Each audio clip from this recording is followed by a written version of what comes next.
Lera magoro to bia ko kwidun yene ideal den tere gambel ki tere ya ka gambela der mu kwidun yene ideal tan india anana be gor biling wa ka fe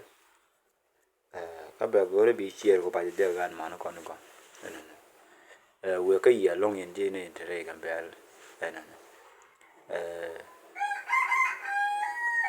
de jen cha no shannon ko barere ke lu ba jagang ke lu ka go dial den do yo jela re ke lu ba jagang de la ro meti ke to anu ke jalu ke go bi ku taw ko me da wana ya na me je no de la ria non rew de jal rek bia lemit bia kapshon me ni jal la jal na ka war ba me na taraw non ka war bi jal non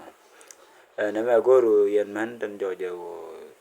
dan tat ni la bay lori ke nan gus toy ni ken chika toy ke bi goro bien wala tat ko be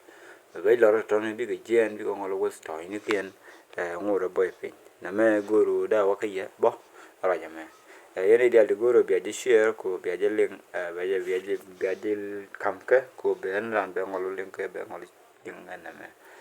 ko kum mi ci jek dil ka war ka dong jele ke du no mo bu jara ke mut ke bit ke me jel ke jumono ala bu jen wan ko bo dong goro bi lat da action kan ko wiru no mo jena la ganga ko gele ko ta ku me jen celat cek ka bone makala ya jen won de la re no goro de da jinn ko no mo jen ko menonge makalga menonge ko baga ngare re ko wada no wode kon che ka bi nyot ba nyoni fo re ka wada te jalo ala ganga ne den de re ke ka rodien yen gore balar yen mo anda mandu ni cham ko da no la ne ka na de tv